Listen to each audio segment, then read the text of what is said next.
Hello friends, welcome to my channel. दोस्तों, आज की इस वीडियो में हम लोग देखेंगे बीएड फर्स्ट ईयर सिलेबस के paper 1 childhood and growing up के लेक्चर 2, जिसका सब्जेक्ट है principles of growth and development. यानी कि ग्रोथ और डेवलपमेंट के क्या प्रिंसिपल्स हैं। ठीक, so what are the principles of growth and development, ये रहा सवाल। और हमें अब जवाब देना है इसका कि ग्रोथ और डेवलपमेंट का प्रिंसिपल्स क्या है, इसके क्या सिद्धांत हैं। So the principles of growth and development refers to a set of general patterns or laws that govern how organisms, including humans, develop and mature over time.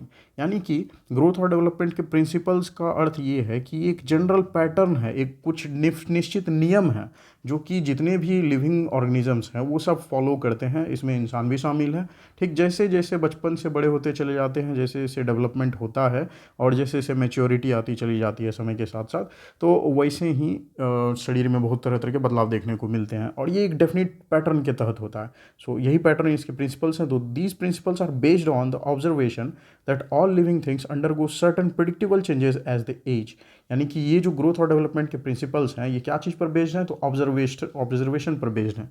किन के ऑब्जर्वेशन? तो साइंटिस्ट, रिसर्चर्स, साइकोलॉजिस्ट, इन लोगों ने बहुत closely observe किया है life को और फिर उसके आधार पर ये प्रिडिक्ट किया गया। ये कोई भी व्यक्ति ऐसे इसको समझ सकता है, ये कॉमन एक्सपीरियंस की बात है कि कोई भी प्राणी जब जन्म लेता है तो वो एक छोटा शिशु के रूप में होता है।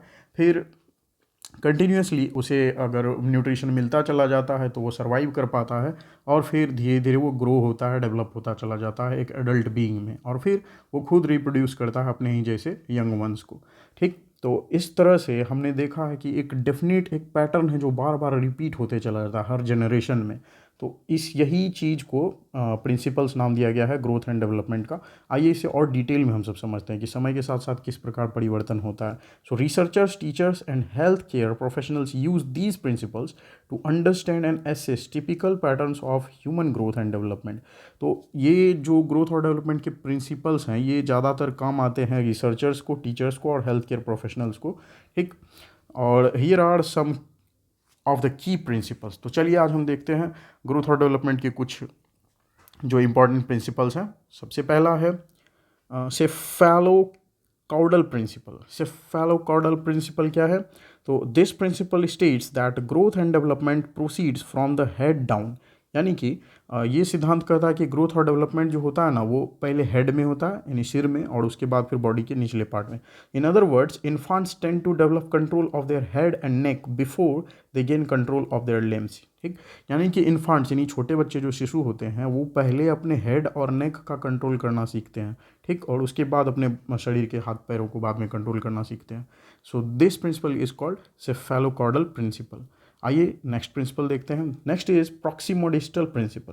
प्रॉक्सिमोडिस्टल प्रिंसिपल कहता है that development proceeds from the centre of the body outwards. ठीक, यानी कि डेवलपमेंट जो है बॉडी के सेंट्रल पार्ट में पहले होता है, उसके बाद फिर बाकी पेरिफेरल पार्ट्स में होता है। In other words, infants tend to develop control of their torso before they gain control of their hands and feet. ठीक, तो इन्फांट्स यानी छोटे शिशु पहले अपने टोर्सो को कंट्रोल करना। टोर्सो मतलब होता है जो नेक यानी गर्दन से नीचे का पार्ट और कमर से ऊपर का पार्ट, यानी गर्दन से कमर के बीच, जिसमें कि ना तो पैर शामिल है और ना ही हाथ शामिल है और ना ही सिर शामिल है, इसे कहते हैं टोर्सो। ठीक, यानी कि हमने देखा पहले सेफालोकॉर्डल प्रिंसिपल में बच्चे सबसे पहले अपने हेड्स को कंट्रोल करना सीखते हैं, हेड को कंट्रोल करना सीखते हैं, और उसके बाद फिर हेड के नीचे यानी नेक से लेकर के अपने कमर तक के हिस्से को कंट्रोल करना सीखते हैं, उसको मूव करना सीखते हैं, और उसके बाद तब वो अपने हैंड्स और फीट को कंट्रोल करना लास्ट में सीखते हैं। ठीक, तो हमने इन दो प्रिंसिपल्स को समझा। प्रॉक्सिमोडिस्टल प्रिंसिपल ये कहता है कि हाथ और पैर को कंट्रोल करना सीखने से पहले इन्फांट्स अपने टोर्सो को कंट्रोल करना सीखते हैं। ठीक, और जो डेवलपमेंट होता है वो बॉडी के सेंट्रल पार्ट से बाहर वाले पार्ट की तरफ होता है। ठीक, और इस चीज़ को आप और ऐसे भी समझ सकते हो कि बच्चा जब जन्म लेता है तो सबसे पहले उसका बीच का पार्ट बनता है यानी सेंट्रल कॉर्ड, और उसके बाद उसके साइड्स के बाकी सारे नर्व्स डेवलप होते चले जाते हैं और बॉडी डेवलप होता है। यानी लिम्स यानी हाथ और पैर ये बाद में बनते हैं और बच्चा इनको यूज भी करना बाद में ही सीखता है। Okay, so next is development depends on both maturity and learning. Development जो है मैच्योरिटी और लर्निंग दोनों चीज़ पर डिपेंड करता है। आइए समझते हैं मैच्योरिटी क्या है। Maturity refers to a physical, mental and emotional growth and development of an individual. As we mature, we gain a better understanding of the world around us, and our experiences shape our perceptions, attitudes and behavior. यानी maturity जो है शारीरिक और मानसिक और emotional जो growth और development होता है वो उसी के एक जो सबसे बेहतरीन लिमिट है उसे मैच्योरिटी कहा जाता है। यानी छोटा बच्चा कॉमन सी बात है मैच्योर नहीं होता है, जब उसकी एज बढ़ती चली जाती है, जब वो एडल्टहुड में पहुंच जाता है तो फिर हम कहते हैं कि वो मैच्योर हो गया, यानी कि उसका शारीरिक विकास भी जितना होना था हो गया, मेंटल डेवलपमेंट भी एक प्रॉपर हो ही चुका होता है और इमोशनल ग्रोथ भी हो चुका होता है। तो ऐसी स्टेट को कहा जाता है मैच्योरिटी। एज वी मेच्योर, जैसे जैसे हम जब मेच्योर होते हैं तो हम क्या कर पाते हैं, दुनिया को और बेहतर समझ पाते हैं, वर्ल्ड की एक बेटर अंडरस्टैंडिंग होती है एक मेच्योर पर्सन के पास। And our experiences shape our perceptions, attitudes and behaviour. और जो भी हम एक्सपीरियंस कर चुके होते हैं मेच्योर होते होते, वही चीज़ हमारा परसेप्शंस बनता है, हम उसी अकॉर्डिंग दुनिया को देखना सीखते हैं, उसी अकॉर्डिंग हमारा एटीट्यूड्स होता है और हमारा बिहेवियर्स भी होता है। ये टोटली डिपेंड करता है कि बच्चे को कैसे कल्चर में, किस कल्चर में उसका पालन पोषण किया गया है, किस परिवार के द्वारा उसका पालन पोषण किया गया है। ठीक, तो अब आप कॉमन सेंस से ये समझ सकते हो कि डिफरेंट कल्चर्स में पैदा हुए बच्चे, ऑटोमेटिक उनकी लैंग्वेजेस डिफरेंट होती है और उनका चाल चलन अलग होता है, बहुत सारी चीज़ें, उनकी जो नॉलेज होती है वो भी काफ़ी अलग ही होती है। तो अलग अलग सोसाइटीज़ अलग अलग तरह के माइंडसेट बच्चों को देती हैं और इसकी वजह से उनका एटीट्यूड्स डेवलप होता है बिल्कुल डिफरेंटली, और वो दुनिया को देखने का जो उनका नज़रिया होता है, परसेप्शंस जो होता है वो भी डिफरेंट होता है जब वो मैच्योर हो चुके होते हैं तब। ओके, सो मैच्योरिटी का मतलब डेवलपमेंट पर बहुत ज़्यादा असर पड़ता है मैच्योरिटी का। ठीक, तो एक इमेच्योर पर्सन उतना डेवलप नहीं होता लेकिन मैच्योर पर्सन ज़्यादा डेवलप होता है। अब देखते हैं लर्निंग क्या है। Learning refers to the acquisition of knowledge and skills through study, experience और इंस्ट्रक्शन। तो लर्निंग का मतलब होता है सीखना, कोई चीज़ का ज्ञान पाना, और ये हो पाता है नॉलेज यानी ज्ञान लेने से, स्किल्स नई नई स्किल्स को सीखने से। ठीक, और चाहे वो पढ़ करके आप सीखो, एक्सपीरियंस करके सीखो या कोई इंस्ट्रक्शन फॉलो करके सीखो, बस उसको सीखना सीखना ही लर्निंग है।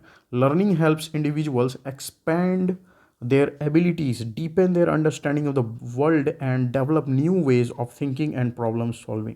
तो लर्निंग से बहुत फ़ायदा। लर्निंग से क्या होती है कि हमारी योग्यता जो है बढ़ती है। कैसी योग्यता, तो प्रॉब्लम को सॉल्व करने की जो एबिलिटी होती है वो बढ़ती है, हमारे जो सोच होती है वो भी एक्सपैंड करती है।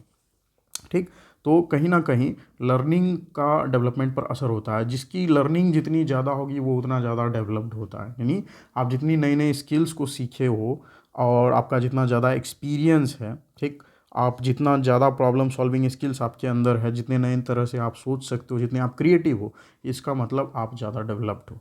ठीक, तो आइए देखते हैं next principle of dynamic interaction between individual and environment.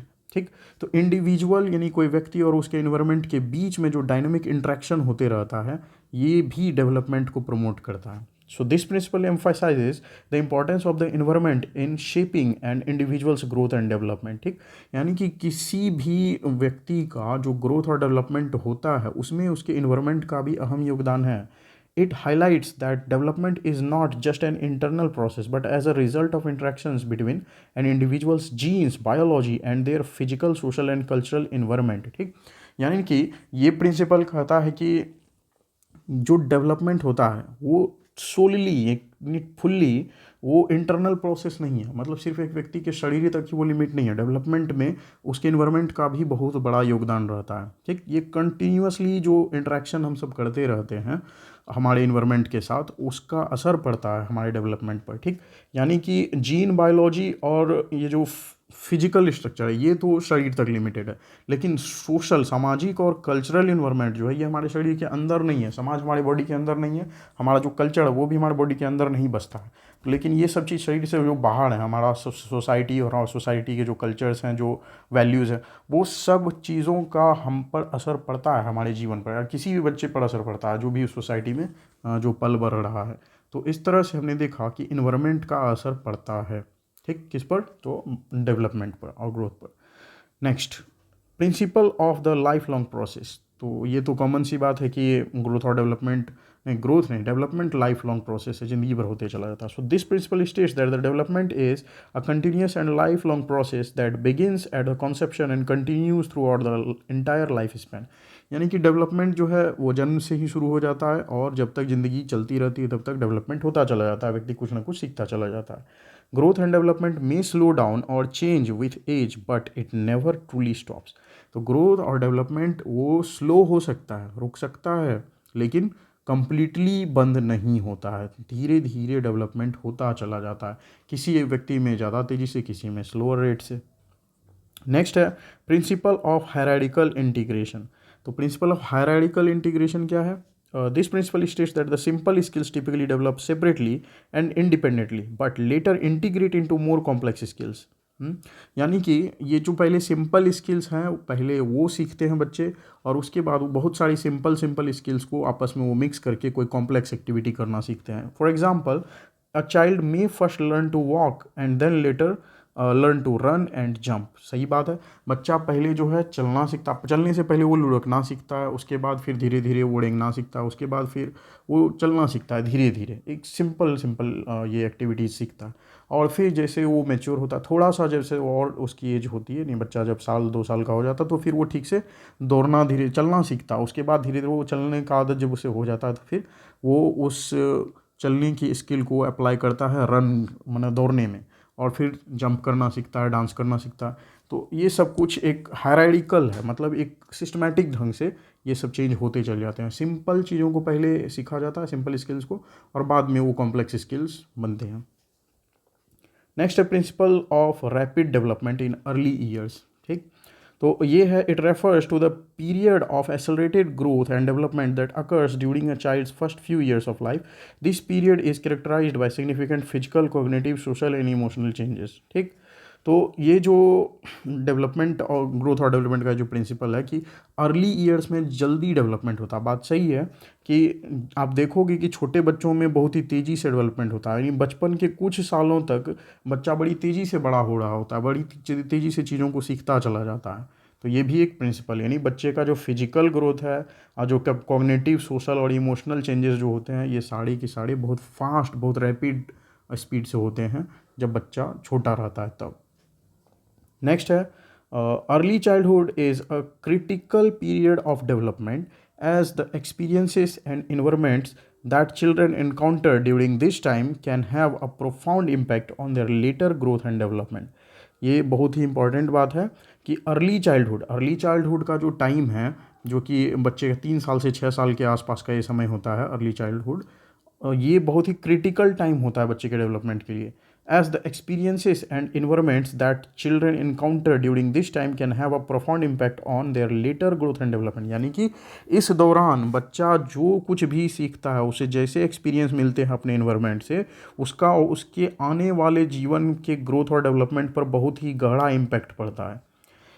It is therefore important for parents, caregivers, and educators to provide children with nurturing, stimulating environments that support their physical, cognitive, social, and emotional development.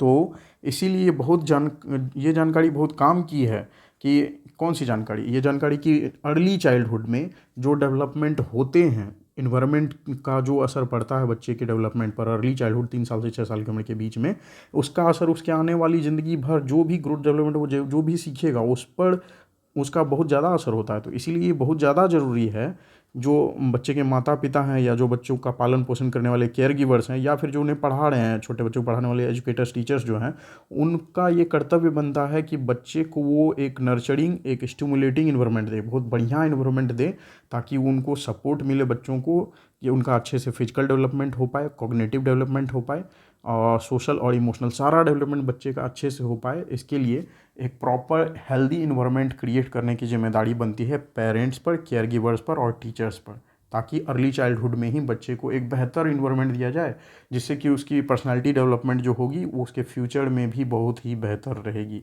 लेकिन अगर base ही कमज़ोर हो जाएगा early childhood का, उसे अगर अच्छा support नहीं दिया जाए बच्चे को, तो आने वाले टाइम पर उसका असर होता है फ्यूचर में, वो उसका डेवलपमेंट बढ़िया से नहीं हो पाता है. ठीक, तो इसीलिए ये जानकारी काम की है कि अर्ली चाइल्डहुड में बच्चों का अच्छा सा केयर किया जाए, उसे बेहतर एक इन्वायरमेंट दिया जाए, जिससे कि उसका अच्छे से समुचित विकास हो सके। प्रिंसिपल ऑफ इंडिविजुअल डिफरेंस, ये भी बहुत ही इंपॉर्टेंट प्रिंसिपल है। This principle states that each person has a unique pattern of development influenced by a combination of genetic and environmental factors. तो ये प्रिंसिपल कहता है कि जितने भी व्यक्ति, हर एक व्यक्ति का एक यूनिक पैटर्न होता है डेवलपमेंट का, ठीक। और इसमें शामिल होते हैं उसके जेनेटिक फैक्टर्स और इन्वायरमेंटल फैक्टर्स, ठीक। अब जेनेटिक फैक्टर्स तो डेफिनेटली डिफरेंट होते ही हैं अलग अलग बच्चों के लिए, ठीक। और इन्वायरमेंटल फैक्टर उसमें और ज़्यादा योगदान कर देता है, जिसकी वजह से अलग अलग व्यक्ति का डेवलपमेंट अलग अलग प्रकार से होता है, ठीक। Development is a cumulative and recapitulatory process, ठीक। तो क्या मतलब है इन दोनों टर्म का, क्यूमुलेटिव और रिकैपिचुलेटरी? पहले उसे देखते हैं। तो cumulative development refers to the idea that new knowledge and abilities are build up upon previous knowledge and abilities. तो क्यूमुलेटिव का मतलब होता है जो पहले से हमारे पास जमा है, जो नॉलेज हमारे पास पहले से है, नई नॉलेज जो है हमारे पूरे नॉलेज के आधार पर बस और ज़्यादा जुड़ती चली जाती है, ठीक। In other words, the development of an individual or a society is a continuous process of accumulating knowledge and skills over time, ठीक। यानी कि कोई एक व्यक्ति का जो डेवलपमेंट होता है या किसी सोसाइटी का जो डेवलपमेंट होता है वो एक कंटिन्यूस प्रोसेस है, हमेशा होते चला जाता है। और किस प्रकार होता है कि पहले जो नॉलेज और स्किल्स सीख के रखा हुआ है हम लोगों ने, उसी पुराने स्किल्स में नया नया स्किल्स, नई नई एबिलिटीज़ हमारी बढ़ती चली जाती है। हमारा ज्ञान पुराने ज्ञान के आधार पर और ज़्यादा जुड़ता चला जाता है और जुड़ करके और बढ़ता चला जाता है। तो ये है क्यूमुलेटिव नेचर है डेवलपमेंट का, ठीक। रिकैपिचुलेटरी डेवलपमेंट क्या है? तो recapitulatory development on the other hand suggest that development on of an individual or a society follows a certain sequence or pattern that reflects the history of the species, ठीक। यानी कि रिकैपिचुलेटरी development ये suggest करता है कि किसी भी individual का या किसी सोसाइटी का जो डेवलपमेंट होता है वो एक डेफिनेट सीक्वेंस को फॉलो करता है। वो जैसे तैसे नहीं होता, एक पैटर्न है, पहले स्टेप 1, फिर स्टेप 2, फिर स्टेप 3, इस प्रकार से एक डेवलपमेंट होता है किसी भी इंडिविजुअल का और किसी भी सोसाइटी का, ठीक। और ये रिफ्लेक्ट करता है उसकी हिस्ट्री ऑफ स्पीसीज़। मतलब जो, अगर मान के लो इंसान है, तो इंसान की हिस्ट्री क्या है? हम सब जानते हो कि आज का इंसान जिस प्रकार से जन्म ले रहा है, जैसे बड़ा हो रहा है, आज से 100 साल पहले, 1000 साल पहले भी आदमी ऐसे ही पहले छोटा शिशु के ही रूप में जन्म लेता था। उसके बाद फिर वो 1 साल का होता था, 2 साल का होता था, और ऐसे ऐसे जैसे जैसे शरीर में परिवर्तन होते हैं, बच्चा पहले रेंगने सीखता है, फिर चलना सीखता है, फिर उछलना सीखता है, कूदना सीखता है, और फिर बहुत सारी नई नई स्किल्स को सीखता है, भाषा बोलना सीखता है, पढ़ना लिखना सीखता है, स्विमिंग सीखता है, बहुत तरह तरह की एक्टिविटीज़ करना सीखता है। तो ये सिर्फ आज ही हम लोग नहीं सीख रहे हैं, आज से हज़ारों साल पहले भी कोई व्यक्ति अगर पैदा होता था वो भी इन सारी स्किल्स को सीखता था ऑटोमेटिक। ये एक डेफिनेट क्रम है कि छोटे से बड़ा होना, बड़े से युवा होना, युवा के बाद फिर बूढ़ा होना, और फिर उसके बाद मर जाना। तो ये एक डेफिनेट क्रम है, यही है रिकैपिचुलेटरी डेवलपमेंट, ठीक। So this idea, also known as the theory of recapitulation, suggests that the development of an individual organisms mirrors the evolutionary history of the species, ठीक। यानी कि ये रिकैपिचुलेटरी डेवलपमेंट जो है ये इवोल्यूशनरी हिस्ट्री को दिखाता है, उसका मिरर है, मतलब दर्शाता किस प्रकार से इवोल्यूशन, किस प्रकार से किसी एक प्राणी की प्रजाति का विकास हुआ है। ये एक डेफिनेट क्रम को दिखाता है रिकैपिचुलेटरी डेवलपमेंट, ये इसी को कहा जाता है। Principle of the independence of systems, ये प्रिंसिपल कहता है, this principle states that different body systems grow and develop at different rates, ठीक। For example, a child's physical growth में occur faster than their cognitive and emotional development, ठीक। यानी कि देखिए development में तो बहुत सारा चीज़ है, फिजिकल डेवलपमेंट शामिल होता है, इमोशनल, कॉग्निटिव, सोशल, सब प्रकार के डेवलपमेंट होते हैं। तो ज़रूरी नहीं है कि ये सारे डेवलपमेंट एक ही स्पीड से डेवलप हो सकता है किसी बच्चे का जो फिजिकल ग्रोथ होता है वो पहले हो चुका होता है, बड़ा हो जाता है वो, लेकिन उसका इमोशनल और सोशल डेवलपमेंट लेट से होता है, कॉग्निटिव डेवलपमेंट भी लेट से होता है। आपने देखा होगा कई बच्चे शरीर से तो बड़े हो जाते हैं पर दिमाग से बड़े नहीं हो पाते हैं। तो इसका मतलब ऐसा है कि जितने भी डेवलपमेंट होते हैं वो एक समान गति से नहीं होते हैं। यही है principle of independence of system. Next है sex differences in development. Development में जो जेंडर डिफरेंस होते हैं उसका भी बहुत ही ज़्यादा असर पड़ता है। सो फिजिकल डेवलपमेंट में सेक्स डिफरेंसेस का क्या असर है देखते हैं। तो boys tend to grow taller than girls and they also tend to have more muscle mass. तो ये भी कॉमन एक्सपीरियंस की बात है कि फिजिकल डेवलपमेंट यानी शारीरिक जो विकास होता है, आप देखते हो उसमें कि लड़के लड़कियों की अपेक्षा ज़्यादा लंबे होते हैं, ठीक, और उनका मसल्स भी ज़्यादा होता है बॉयज़ का। Girls on the other hand tend to have more body fat than boys, और गर्ल्स का जो शारीरिक बनावट होता है उसमें फैट ज़्यादा होता है बॉयज़ की अपेक्षा, ठीक। These differences are driven by hormonal differences between males and females, और ये जो अंतर होता है बॉडी में कि बॉयज़ टॉलर होते हैं, मस्कुलर होते हैं, और गर्ल्स में फैट ज़्यादा होता है, ठीक। तो ये होता है उनकी बॉडीज़ में जो हार्मोन हैं उनमें डिफरेंस की वजह से।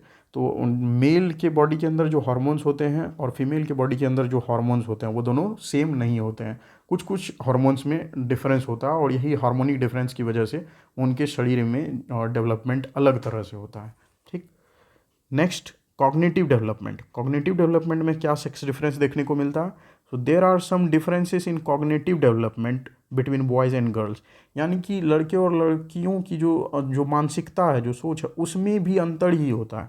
For example, girls tend to develop language skills and maturity earlier than boys, यानी कि गर्ल्स में ये देखा गया है कि लड़कियां जल्दी ही बोलना सीख लेती हैं और जल्दी ही मैच्योर भी हो जाती हैं बॉयज़ के कंपैरिजन में। ये भी कॉमन एक्सपीरियंस की बात है कि लड़कियां जो है बहुत तेज़ी से शरीर उनका बड़ा हो जाता है और बॉयज़ का शरीर थोड़ा धीरे धीरे स्लोअर रेट से डेवलप होता है, ठीक।